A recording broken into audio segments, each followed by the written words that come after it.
तो आप क्या कह रहे हैं, डर उनको लगना चाहिए? नेपाल और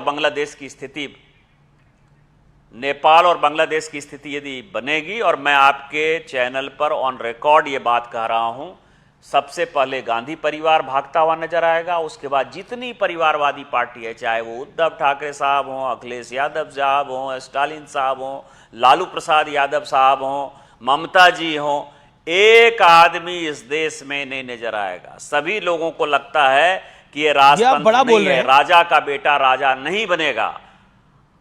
यही बांग्लादेश में हुआ परिवारवाद तो के आप खिलाफ। कह रहे हैं कि अगर ये जेनजी टाइप का आंदोलन यहां होता है तो सबसे पहले गांधी परिवार, स्टालिन परिवार, यादव परिवार ये भागता हुआ नजर आएगा यहां से। एक भी आदमी नहीं नजर आएगा, सभी के मकान जलाए जाएंगे, सभी के दुकान जलाए जाएंगे, सभी को, मैं आपको बताऊं कि सभी को दूसरे देश में शरण लेनी पड़ेगी। यदि इस तरह का माहौल, जिस तरह से राहुल गांधी विपक्ष के साथ मिलकर करना चाहते हैं और जिस तरह की बयानबाजी संजय राउत जी और संजय सिंह जी कर रहे हैं, यही होना है। और मैं आपके चैनल पर ऑन रिकॉर्ड ये बातें कह रहा हूं, यही होना है। परिवारवाद के खिलाफ यदि लड़ाई होगी, भारतीय जनता पार्टी को छोड़कर और कम्युनिस्ट पार्टी को छोड़कर इस देश में कोई दूसरी पार्टी नहीं है जो परिवारवाद में ग्रसित नहीं है। एक अध्यक्ष हटता है, यदि मां अध्यक्ष हटेगी तो बेटा बनेगा, यदि बेटा अध्यक्ष हटता है तो उसका बेटा बनेगा या उसकी वाइफ बनेगी। तो सारे परिवारवाद, सारे लोग फ्रस्ट्रेशन में हैं। यादव के नेता केवल लालू प्रसाद जी और मुलायम सिंह यादव के ही परिवार के लोग होंगे कि कोई और यादव का नेता होगा? इसीलिए ममता बनर्जी जी के बाद अभिषेक बनर्जी जी ही होंगे, उद्धव ठाकरे के बाद आदित्य ठाकरे होंगे। राज ठाकरे के साथ उन्होंने हाथ मिला लिया क्योंकि परिवारवाद टूटता हुआ नजर आ रहा है। तो इसीलिए यदि जेन जेड की तरह कोई भी यहां आंदोलन होगा और यदि इसको भड़काने की कोशिश करेंगे राहुल गांधी जी, संजय सिंह जी और संजय राउत जी, तो हम उनका स्वागत करते हैं।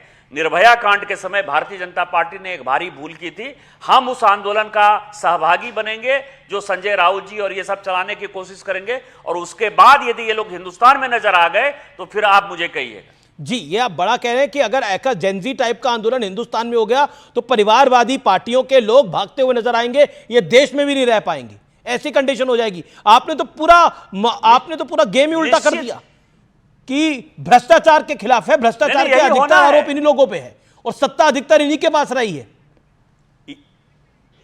यही होना है। सभी लोग पूछेंगे कि मान लीजिए कि आपके बाप दादा राजनीति में थे तो आपके पास गाड़ी था, घोड़ा था, मकान था, आज करोड़ों के मालिक बने हुए हैं। यही तो होगा कि परिवारवादी लोगों ने एक नया राजतंत्र घोषित कर दिया है और इसीलिए यही होना है जी। और वो यदि कर रहे हैं तो बहुत अच्छा कर रहे हैं। मेरा और मोदी जी का जहां तक सवाल है, मोदी जी का साफ सुथरा ट्रैक रिकॉर्ड है, इसीलिए भारतीय जनता पार्टी के किसी कार्यकर्ता को परेशान होने की आवश्यकता नहीं है जी। लेकिन मेरा अगला सवाल है कि राहुल गांधी की सुरक्षा को लेकर सीआरपीएफ के डीजी ने एक पत्र लिखा है और आरोप है कि राहुल गांधी अपनी सुरक्षा को बिल्कुल गंभीरता से नहीं लेते, और आरोप है कि 9 महीनों में 6 विदेशी दौरे पे गए हैं राहुल गांधी और सुरक्षा प्रोटोकॉल का उल्लंघन किया है।